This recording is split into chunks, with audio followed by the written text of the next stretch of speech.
Welcome. My name is Sasha Moore, and I'm delighted to moderate today's event on behalf of the leading boutique aggregator, National Lending Group, otherwise more commonly known as NLG. We're holding today's Commercial Lending for Accountants workshop to really educate accountants about the upside of providing commercial lending to their business clients, which provides the opportunity to extend advisory services, provide better support and client services through facilitating aligned funding solutions, opportunity to diversify revenue streams, boost referrals, support business growth, and create stickier clients. So let's move on with what the objectives are for today, which is to really cover what is commercial lending and to provide a basic framework of how this works. So we've pulled in the big guns today. We've got some experts on panel who are going to be fleshing that out in detail. So we have a leading commercial finance broker, Nathan Code, who specialises in commercial finance at NMC Finance. Welcome, Nathan. Thanks. We also have a leading a leading commercial finance lender with Tim Quast, who is the Commercial Business Development Manager of Suncorp. Welcome, Tim. Thanks, Sasha. And I'm sure that in your traps, you've come across Steve Lake, Director of Partnerships at NLG, who is also the spearhead of the highly successful Accountant Broker Collaboration Program. Welcome, Steve.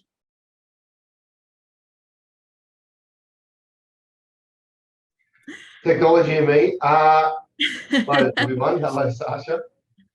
It's all good. We're all in the same boat. So we'll dive into it in just a moment. But before we do so, we really love questions. So we encourage you to feed in any questions that you have via the chat function. And we'll either address this as we're progressing, depending on whether it's pertinent to the specific point, or we'll address them at the end of the session. Also, please feel free to address these to a specific panel member. And as I said, we'll do our best to get through all questions. On that note, it is quite a closed group today, so I am confident that we will have quite a lot of opportunity for engagement. So really, there's no stupid questions, so we really encourage you to feedback any questions that you do have throughout today's event. We also are going to have some polls that will be put through periodically that, again, we'd love your insights on. So if you could take a moment to complete them, Steve will load them momentarily. So if you can just complete them as you feel comfortable throughout the session, we'll then discuss the outcomes of that at the end of today. So without further ado, we are going to move on to Nathan. So we're going to talk to Nathan about the principles of commercial lending. But before we do so, I know, Steve, that you've worked quite closely with Nathan. So perhaps you can give a bit of an overview of what that collaboration has looked like and how you've noticed Nathan grow his organisation to be successful, both from a mentoring perspective as well as collaborating with accountants. Thanks, Sasha. It is a very good story. Nathan and I I recruited Nathan to a mortgage broking business down in Geelong probably 5 years ago now. And Nathan was pretty much straight out of the banking system. And the thing that became very evident very quickly was that he had a really good expertise in commercial business banking and basically all things commercial. As our programs evolved over the last few years, we have found an increased need for commercial lending, and with that, a greater focus that we need to put on it. We've looked at outsourcing in the previous, but when it came down to brass tacks and actually really helping people grow their commercial side of their business, our accounting friends, we actually found that having good ex-business bankers was probably one of the better ways to go. And Nathan's business has grown year on year. I think you're on track now to be probably our biggest broker. You've now got 3 brokers working underneath you. There's more to join. There's a good focus on residential and commercial, but the commercial is really where Nathan's passion is. And also, I would happily say that Nathan is one of the best commercial funders in the country, without a doubt. So we're very grateful. Quite a wrap there, Nathan. Thank you for those kind words, Steve. Welcome. And I think, it is really valuable, I would expect, for the accountants who have tuned in, because one thing to sort of talk about it, and it's the other thing to hear about it from somebody who lives and breathes it. So why don't we flick over to you now, Nathan, because what I want to really start to delve into is, before we get into the how, from your perspective and now being so established in your space, what are the main advantages that you've seen for accountants to extend into commercial finance? Yeah, so I suppose the key one there is being able to develop those conversations a lot further with your business clients. And business clients are, really key to good, strong, accounting firms. And so being able to develop those conversations further with your clients, ultimately, I really believe it creates great advocacy, especially when you can, talk to them about how you can, manage your future growth, how you're going to fund it, what resources do you currently have, what do you need, where is best to go and, seek out those resources, and understand, I suppose, where that market's at in terms of, pricing, costs. And really what it does is it allows the underlying client to focus on what they do best, which is, running their business. And I suppose then not having to worry about, well, how am I going to actually fund all these, activities that I'm looking to do? And am I going to be placed with a lender, or, approaching a lender that I have no idea whether or not they will support me? And if so, whether it's the best opportunity in the market, or whether I should be, placing my, banking elsewhere. So I think they're really the key aspects of it. And a lot of the time, we're deepening these conversations around, the commercial finance piece. Ultimately, what it does is, first, as I said, build that advocacy with clients, but then also potentially creates additional work back to the accounting practice for additional business planning, forecasting, and really to understand how you can secure that financing for the client. Yeah, and I think you raise a lot of incredibly valid points. And for me, just sort of sitting back and looking at the market and looking at the evolution, particularly of the accounting profession, it is about creating those opportunities to extend advisory services. It is about creating diversification within the firm to make it more robust. So it seems that accountants are so well poised to really take advantage of this space. And even, when we were chatting offline with, Tim from Suncorp, right, we were just sort of saying it's really interesting. And I just, again, from an agnostic perspective, I've really noticed such an increase of appetite in the accounting profession to start to offer debt solutions. And I think that previously there was a lot of resistance towards debt and debt being bad, but particularly with the rise of SMEs and the receptiveness of particularly alternative finance and so forth, that whole notion of structuring debt smartly to work for both sides of the business, whether it's lending or whether it's purchases and smart purchases, there seems to be a real evolution of business as a whole, and accountants and brokers just seem to forge that natural wealth community that ultimately will benefit the clients. So when NLG first mentioned that they were spearheading this program, I just thought it's such a no-brainer, and it's great to see so many participants come today to also just learn how to go about that. So let's move in onto that note. So Nathan, I just want to unpack what this looks like. So maybe we can start with just the principles of commercial lending. Yeah, so as I suppose the cornerstone of accounting in terms of the credit side of things, understanding your 5 C's of credit, that's really paramount to being able to secure any finance for clients. To be honest, whether it be commercial or consumer, really, those 5 C's are always the cornerstone of being able to obtain credit. You really want to understand, first and foremost, the underlying character of the business, its history with managing debt. If there are any concerns, being able to articulate what they were, why they're not relevant now, why they occurred, and why the borrower is going to be a good borrower for the proposed lender going forward. It's really important to understand primary exit of the proposed debt and the existing debt facilities that are in place. So really getting under the hood of what is the ongoing income in the business, what's sustainable.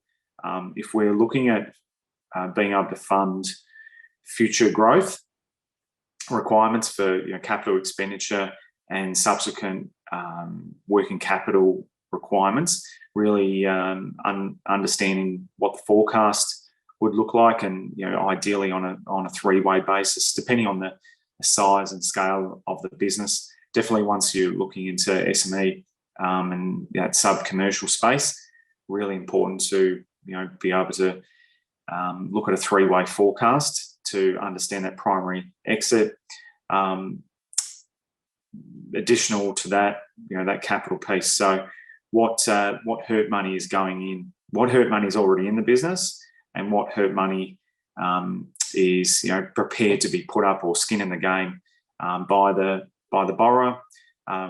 Looking at the collateral piece. So if that primary exit fails, what can the lender fall back on? Is there reservations on putting up directors' residential property portfolios as security? Is there a strong balance sheet in the business across key asset classes where we can actually utilise and de-risk the shareholder or director's personal assets out of the business? And then finally, really having a good understanding of both the macro and microeconomic environments. So, interest rates on that macro side of things, looking at where GDP is now and is the future, if there's any sectors that are looking to be impacted over the forward outlook.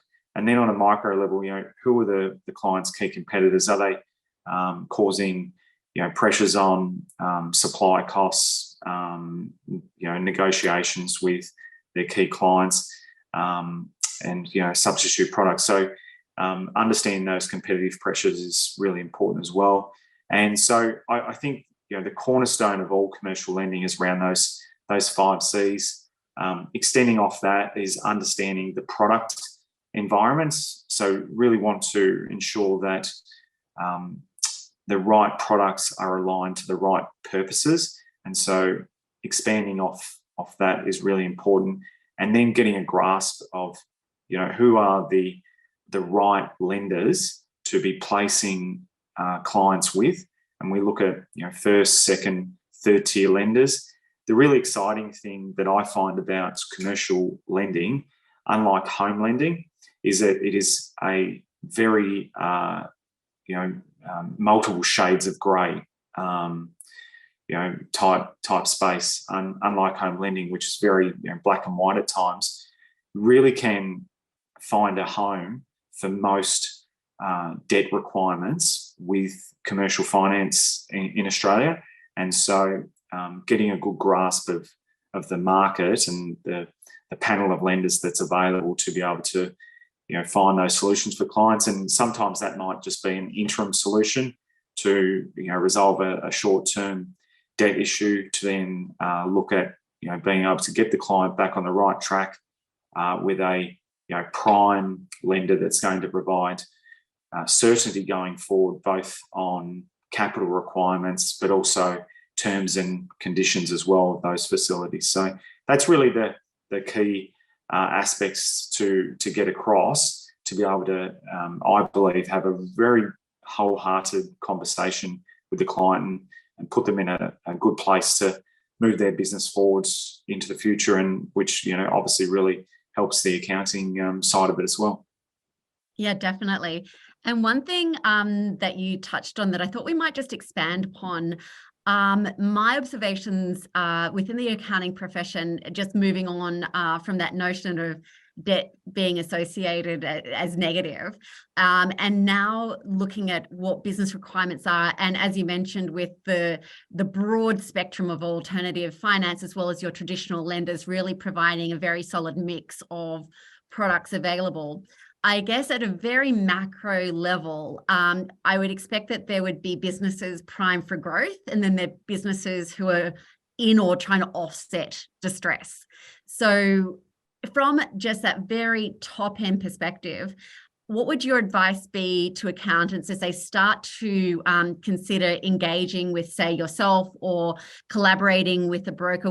What are some of the cues that they should be thinking about how to then take it from a concept to then a discussion point in terms of how to more holistically approach that debt?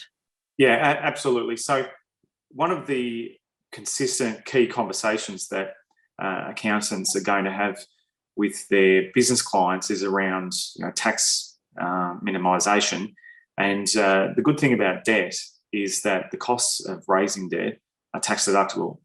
The cost of raising equity is not tax deductible. So it's really important that a balance sheet has a good, healthy mix of debt to equity in order to maximise those associated tax benefits. At the same time, leverage creates risk, and so it's important to balance that effectively. I think in terms of being able to start that conversation, I really think it should be centred around, if you are going to grow, what's your opportunity to bring additional equity in? If that's not there, or there's not a willingness to dilute the shareholding, and you've got an unleveraged balance sheet, it becomes a pretty simple discussion to say, debt's your other avenue, ultimately. And so, whilst interest rates have gone up over the last 12 months, there are, some very strong, healthy businesses out there that, haven't really looked at, debt as a good option to take advantage of the opportunities that are in the market now.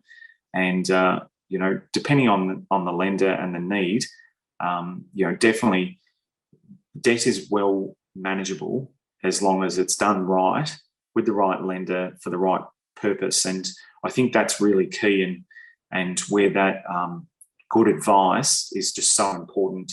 I've certainly seen, scenarios where clients have gone it alone, or they've just gone to their existing bank, and that apathetic trust in that the bank is going to do the right thing by them.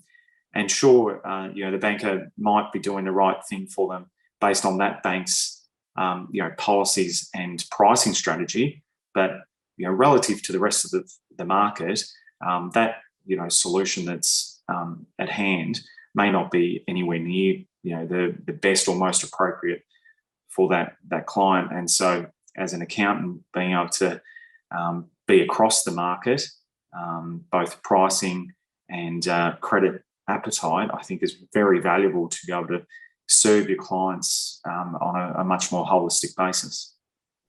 Yeah, indeed. And I think that you raise a very interesting point about the notion of opportunity cost. And some businesses, depending on their risk appetite, I would expect would be far more receptive to that conversation than others. So would that be a place to start as well for an accountant to start a conversation, just to gauge their client's risk appetite in terms of starting to build in the debt conversations?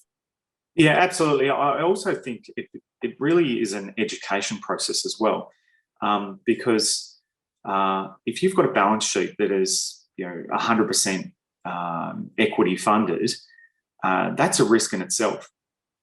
It's quite a considerable risk. So as a shareholder that's built up a business over a long time, 100% of your hard-earned work is at stake. Whereas if you start to diversify some of that balance sheet into debt facilities, you're still taking all the dividends home, but you've got some other capital elements in there in the balance sheet to offset some of that equity risk. So I think really the conversation should start around understanding the mindset and being clear on, well, what is debt and what is equity? How do they interact with each other? And what is a comfortable position to leverage a business? And this will be different from industry to industry and various different size businesses. But yeah, I think that's really important, to make sure that your client has an appropriate understanding of what debt and equity is. And certainly I've experienced this myself, where multi-generational businesses at times can be very debt averse, but they're the clients that I think are really important to have that conversation with around what equity actually is and what it costs to run a balance sheet on a pure equity basis. Yeah, indeed. And in terms of then the accountant broker conversation piece, would you anticipate, would you, in your experience, be having these conversations with the accountant and their client, or do you find that the accountant and client would have the macro conversation, and once they'd identified what opportunity costs, whether that's an investment in equipment or advanced stock or other, then they would approach you for the funding? Yeah, typically that's how things are nurtured. The accountant would have that strategic conversation with the client at those milestone times throughout the year. So, towards, I suppose, the end of January, when all the financial data starts coming in to prepare lodgements for the year, conversations being carried out there to say, well, what are you looking to do for the business in the next 12 months? And off the back of that, understanding that, there's some capital expenditure that's going to be required, in certain months throughout the year. This is the impact that it's going to have on the cash flow, and, what funding resources do we have at the moment? Now, that's how it tends to go down. And then the commercial, finance broker or banker will be engaged. Where I think there's real benefit to be had is, getting those key people under the tent in that conversation at the outset, because it just really adds, those brushstrokes to the conversation, and having the right people there at that one point in time means that, the broker or the banker might be able to develop that conversation further with the accountant, noting, some other things that the client may not understand or be aware of themselves. But having all those, key advisory partners in the room at that one point in time, I think there's real value in that to be able to, serve the client for their needs going forward. Yeah, I think you're right. And I think the other upside of that approach, and also just from a personal perspective, whenever I'm having any finance and or business planning discussions, I will have my accountant and our finance broker in the same room, because they're going to have a professional conversation that I might not necessarily be across. But then equally, it's a far more holistic and a more efficient way to resolve for the decisioning. So if we're going to do something and we're looking, but like it's sort of, I always feel like I've got my A team. It's like if I've got both of like these people championing our success as a company, I feel that, we're making this holistic decision, which are being considered from all lenses. And I prefer to always do that from a business owner's perspective with the entities in the room at once. So I think that has a lot of merit. And I think also from a client's perspective, and just again, speaking from my own experience, there's a lot of confidence in that, because you feel that, and it takes away a lot of decision fatigue, because if you can have your finance broker and you can have your accountants working together in your best interest, it takes away that hamster wheel that you feel as a business owner, and the burden of, am I actually making the right decision? Because the opportunity for the accountant and the finance broker to say, look, this isn't emotional for us. These are stats. These are figures. These are projections. These are numbers, and the numbers are going to tell us the story. It takes, from a business owner, I've just felt very, very comfortable and very assured, and also much more open to calculated risk, because I'm doing it in a way that I feel is very, very professional. And obviously it's risk, but it is with the counsel of two people that I really trust. So just, from my perspective, I really see the benefit of that. Yeah. I will, though, go now to a question that's come through from Koza Donmar. The question is a really, really good one. So Nathan, I'll have this directed to you. How do we help clients who have no issues with their repayments, however, cannot put a deposit together for a major asset purchase? If we're talking about commercial property or business acquisition, I suppose with business acquisition, I mean, this is something that I do day in, day out. You definitely don't require deposits necessarily, depending on what you're purchasing. If you've got an unleveraged balance sheet in your current business and you're looking to acquire another one, it's definitely not necessary to have deposit. There's so many ways you can skin that cat. You can engage the vendor on the other side, look to have them keep some residual equity in the balance sheet. That will help satisfy a lender that there's somebody else that is going to, I suppose, suffer if things go bad. And additionally, as I said, if you've got an unleveraged existing balance sheet, there's your equity and deposit right there, and we can pull that out and get that into liquid cash form, or alternatively, we can provide a proposed lender with recourse to that balance sheet. So having at a single point in time, not having liquid cash is not an issue if there's motivation to get a deal done, and some of those key elements are represented there, flexibility wise. Yeah, and I think you raise you prompted an interesting point.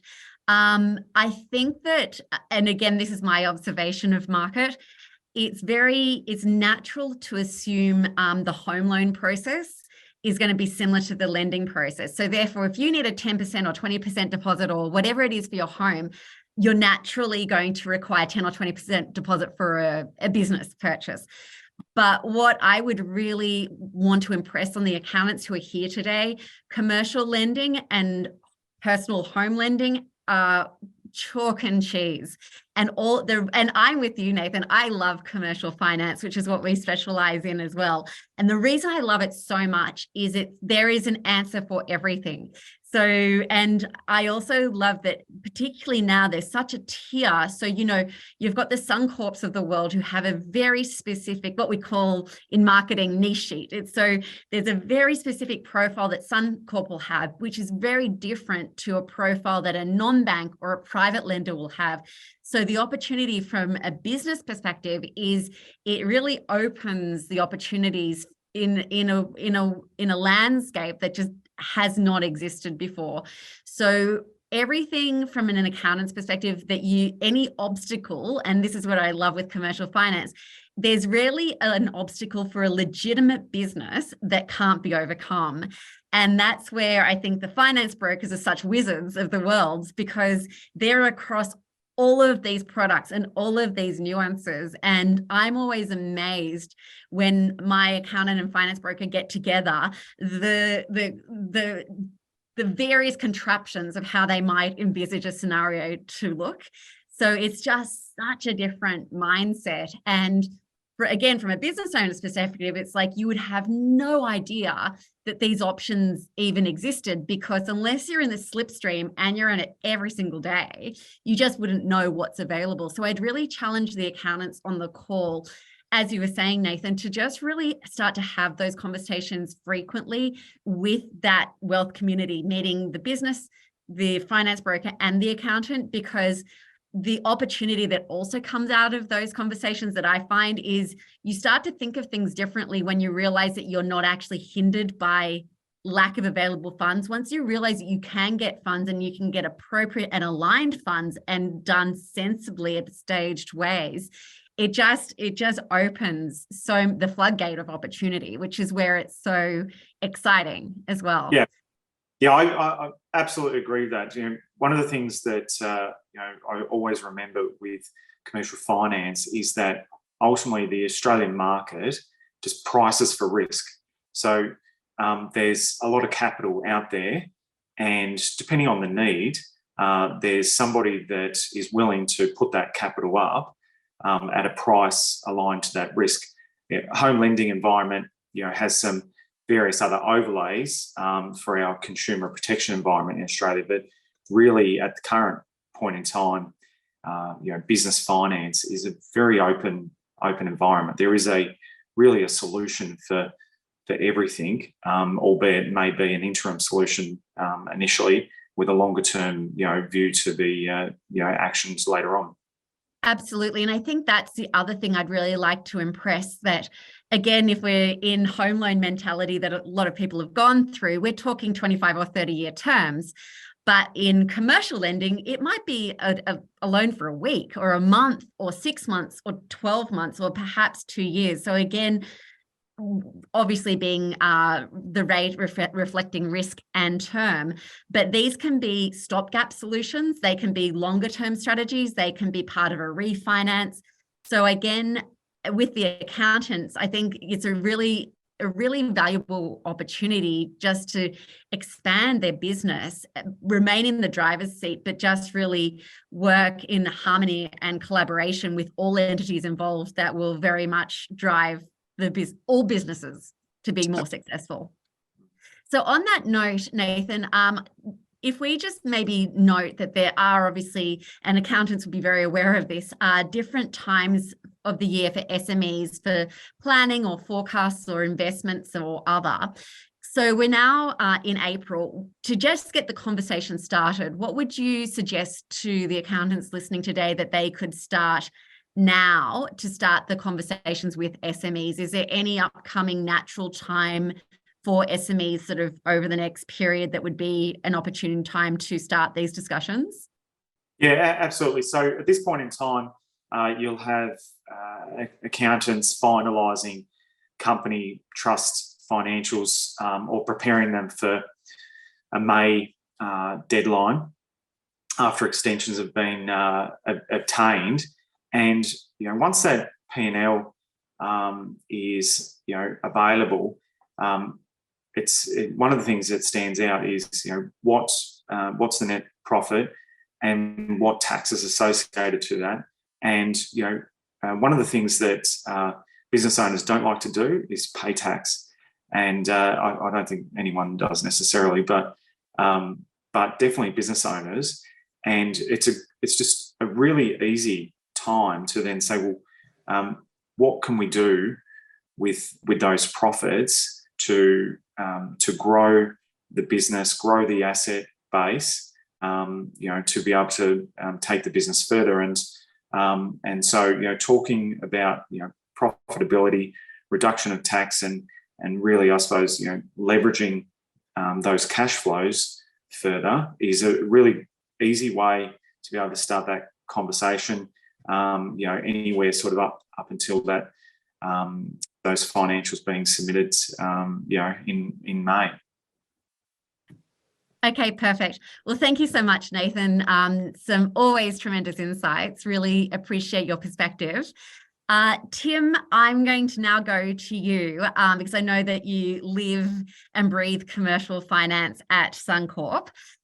So before we go into just a bit of an overview of what Suncorp's typical client profile is, I wanted to just pick your brains about what the current commercial property market is looking like at the moment, because I know that's the area that you specialize in. And if you could just provide us just a quick recap of what's happening in that sector at the moment. Yeah, absolutely. And listening to you and Nathan has got me so excited. It's just unbelievable. So what we're seeing a lot of, and I'll talk more under 5 million because I'm guessing that's where I guess the accountant's main majority of clients will sit. We're seeing still a lot of uptake in owner-occupied industrial and commercial units. We're seeing that they're holding pretty well because even with the raise in interest rates, the businesses are still wanting to actually own the own premises where they're in. So we're seeing that that's still got a lot of demand in the market. We're also, the actual office space has softened a bit, obviously, over COVID. So they've sort of softened in the market. But what we are seeing are those owner-occupied and then also a lot of refinances. So this is where I guess when the clients are speaking with their accountants and seeing a lot around where they want to sit in their own commercial property, always looking at packages. And that's where I think maybe the accountants might get the question along with the broker, which basically is a good check for them to see where they sit. But overall, the commercial property is holding fairly strong. I'm based up in Brisbane. I've got colleagues in other states, but we're still seeing a strong demand for that industrial and commercial. So those trading businesses who are buying their own properties is really, really still on fire. So even with the interest rate rises.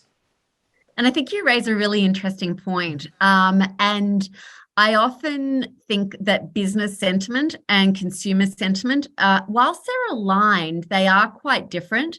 So, and it's interesting to also hear the robust nature of the commercial property sector, because I guess if from a business perspective, from a consumer perspective, if you're just listening to the news, it's all doom and gloom. But when, you're actually living and breathing your business, as we have been talking, they are still thriving.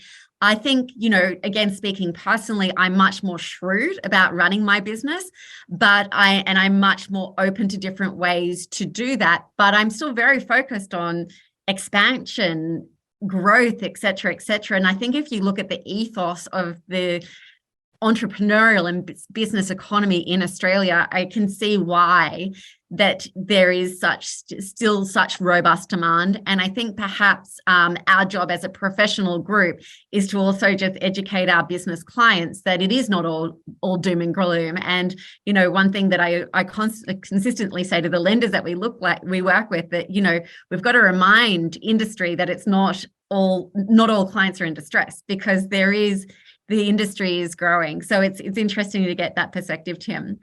So what we'll do now is just go on to a little bit of where Suncorp sits in the zoo. And whilst, and I wanted to also give context to why we're doing this in relation to what Nathan has been saying. So I think that it's very beneficial to really understand where some of the key players fit. And so Suncorp really specializing in commercial property, and also being a very clear potential discussion point with a client. It's good just to have a broad knowledge of your core lenders, which again is why we're going to delve into what Suncorp does. Nathan, however, having said that, would be the person who would say, yes, this is 100% a Suncorp deal, or perhaps it might be this non-bank for this period, and then we'll refinance into Suncorp. So it's just, I think the more you're across the market, and particularly with the big players, it just makes life easier as well. So over to you, Tim, just to briefly take through the Suncorp offering. Yeah, sure. And just so the accountants know where I sit, so Sasha mentioned it, but say if you and Nathan meet with the client, and Nathan gets a good understanding of what the client's needs are, then being the BDM, Nathan would come to me as the BDM and say, Tim, you know, this is the actual transaction. Do you have risk appetite for it? And then myself, I'll look at it and say, yes, I'll quote up Nathan. Nathan's probably spoke to a couple of lenders to make sure he's getting the best deal from the client. And then if our package suits what Nathan's identified, then if it's over $1 million, I then refer Nathan to a dedicated business banker, so that Nathan is actually, and these bankers have their own authority, so they're not having to go to credit, they make the decision. So Nathan's actually talking with the decision maker. So this is one of the offerings that's quite rare in the market, where Nathan gets to talk to the decision maker, and the decision maker also has an offsider. So it's the old school relationship banking, basically. But Nathan will be the face, and the banker will work closely with Nathan on that deal. So how we align it is basically, we've got me in Queensland, then we've got a New South Wales BDM and a Victorian BDM, and we allocate it to where the client is, because we want to make sure that that client's getting local market knowledge and having someone that can actually meet with them and the broker at the same time as well. So we have employed Mark Ashworth. This is more for your over $5 million transactions, but our role is to really support Nathan and the brokers to make sure that that client's getting the best service and best outcome. So that's where we sit in the whole scheme of things. So. Yeah, and just for our accounting friends, that is quite a unique model. And to actually have the broker be able to speak with the creditors or the decision makers is good, because then the upside of that is it enhances the efficiency, and it's always good just to get a quick no if that's going to be the case, rather than taking it weeks and weeks and weeks. So I think I love that Suncorp has that model. If we just move into sort of where Suncorp's niche is within the commercial property space, if you can just perhaps just give a brief overview of that, Tim, and then we'll move into some scenarios. No worries. And Sasha, I don't know whether you prompted the accountant to ask that question, because I've actually got a solution for him. So it's coming up love it.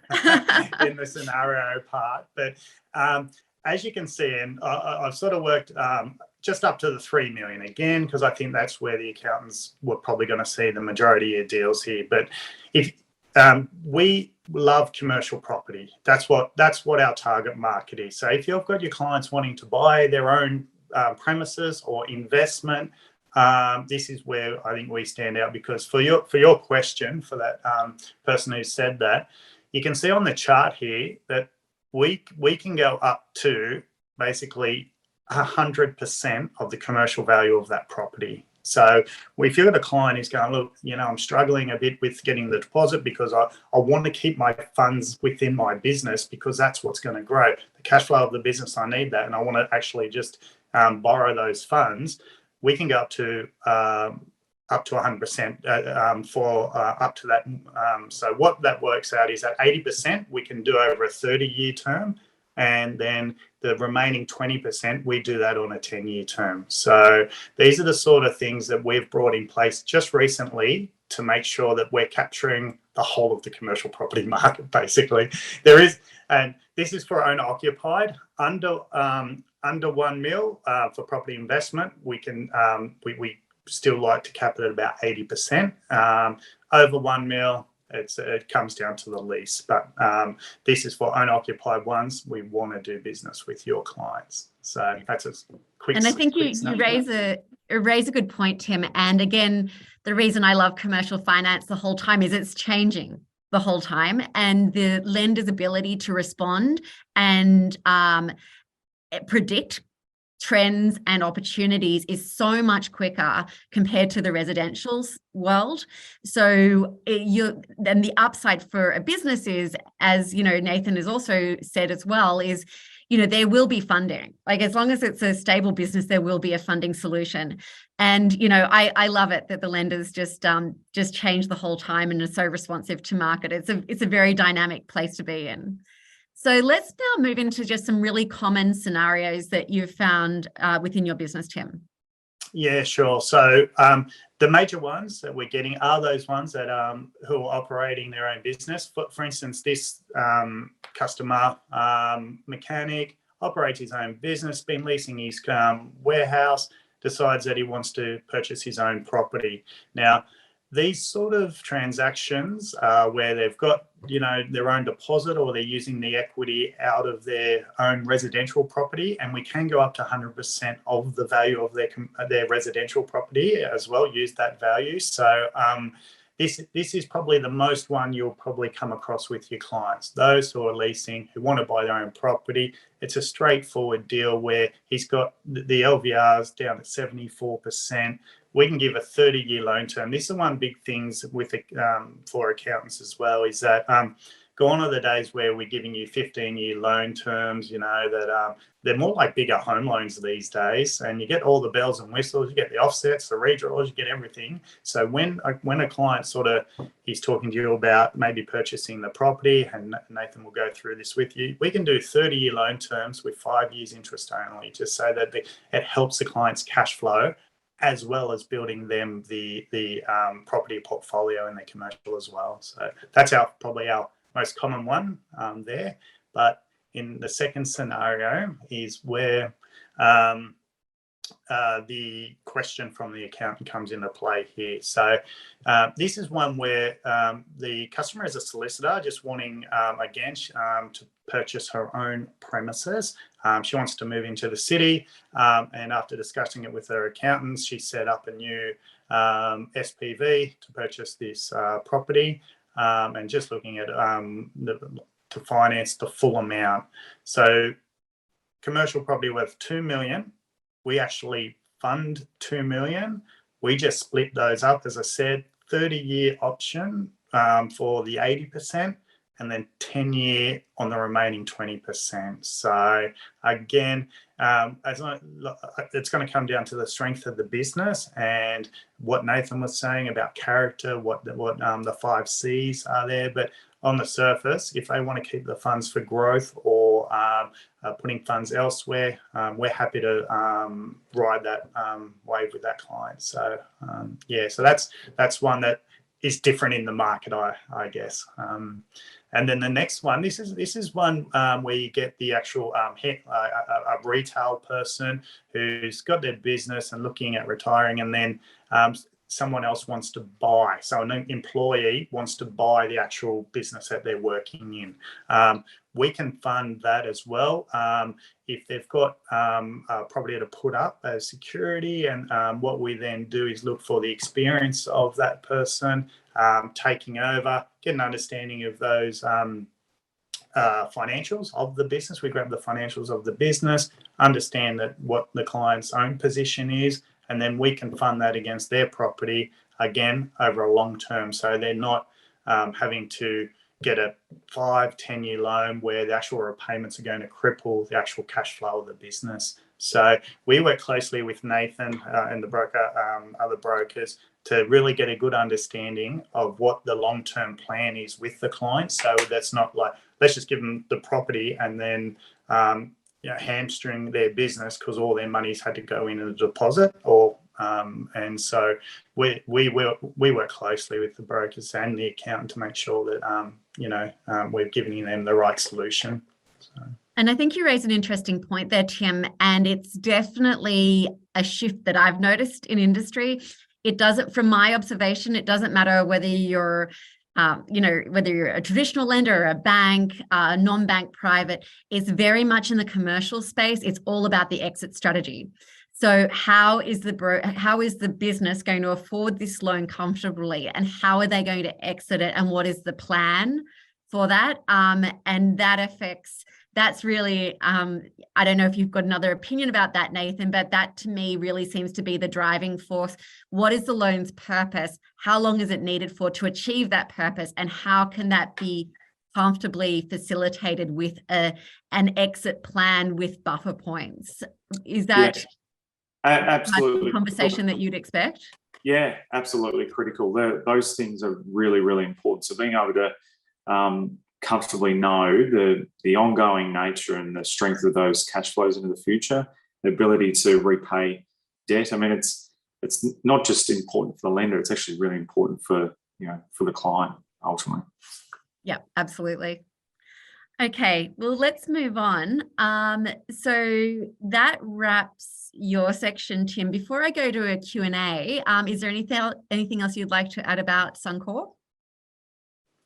Probably just a quick one. I won't go into too much depth, but just so the accountants are aware that they can actually leverage the value of their book to purchase other accounting businesses as well. So reach out to Nathan if you are thinking about not putting up property and just using the value of the book that you've got there. So the actual accounting, we've got accounting packages to work closely with them. So reach out to Nathan if ever you're looking to purchase another accounting book. Okay, perfect. And I just had a little sneaky look at the question whilst you were answering that, Tim, and it was just to get an accountant wanted a screenshot of scenario 2. So we'll just go back there for a moment. But that's good. It means you're hitting the mark, Tim. So what I will say to everyone, we will be providing an overview, Suncorp's overview post this section, so you can have reference to that as well. As you will have seen in the webinar chat, we've got a link if you'd like to just make an appointment with Nathan to discuss how you might be able to collaborate with him. We'll also make sure that that's sent afterwards as well. So nothing will be missed. So let's then continue to move forward. In terms of the poll, if I can just remind everyone if you haven't done so already, if you could please just complete that. And we have a few moments for any other Q&As. So please feel free to send those through. Whilst they're being sent through and completed, Steve, maybe if you can just start to corral the poll results, and then I might throw to you just to unpack those.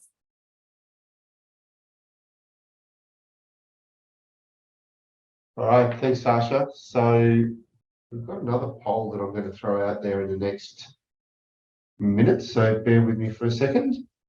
Watch that one. So that's the second poll. But the first poll, we had 11 respondees, which was, would you expect your client advocacy would you expect to increase your client advocacy by being able to offer more diverse services such as commercial finance? We had 11 respond, with 10 saying yes and 1 saying no. The second one was, do you foresee extending your services to commercial finance in 0 to 3 months, 3 to 6, 6 to 12, and unsure? We had 3 within 0 to 3 months, 4 with 6 to 12, and 4 unsure. And then in terms of asking for a one-on-one with Nathan, we had 3 say yes and 8 say no. But that might change now that he's gone through his education session. So that was pretty look early. at that face. How can you say no to that? But Fantastic. What I might just I just put another one on there, Sasha, just that's coming through at the moment. Would you be interested in writing commercial finance if the pathway was simple and not time consuming? I think that's the thing with what we find with our accounting friends, is that they certainly want to get involved with it, but the pathway sometimes can be a little bit clunky, a little bit messy. But you'll find, though, those that have gone down that path, it is incredibly rewarding as well. So it's definitely worth exploring. And once you're in and up and running, it's a pretty good thing to get involved with. Yeah, one thing that is interesting, just with the results, with when the accountants who are on this webinar might be considering, it just struck me that to make a consideration like this as well, I would imagine also be part of an accountant's growth cycle and the accountant's planning period and so forth, and when within their schedule actually they have the time and space to commit to this. So what I would encourage all accountants who are on this webinar to consider is just an initial discussion with Steve, just to understand what the framework looks like. So should you decide to proceed, this is what it looks like. And whether that's you, Steve, or whether it's directly with you, Nathan, just to have that 10-minute investment. So then you actually know what you're committing to in terms of exploring that due diligence. And one thing that I've very much noticed, it's not, discussion one day and start actioning the next. There is quite a staged process, but it's, as Steve said, it's not necessarily time consuming. So on that note, Steve, was there anything else you wanted to add about the next step piece? No, I don't think so, Sasha. I think that pretty well covers it. I think if you're sort of really keen on getting your clients involved, Nathan is a really good go-to guy. He's a very good educator. He's started an education/mentoring program with our brokers now, as we needed to bring that in-house, and it is delivering some exceptional results. So if you're really keen to immerse, he's a very good one to do so, yeah. Okay, great. Well, we might wrap it there. Thank you so much for our esteemed panelists and your wealth of insights in today's webinar. So Steve, thank you. Thank you. Absolute pleasure. Thank you, everybody, for attending. Really appreciate it. And Tim. Thanks, Sasha, and thanks, everyone. And Nathan. Thanks, guys. Speak to you soon. Okay, see you next time. Thanks, See you guys. everyone. Bye.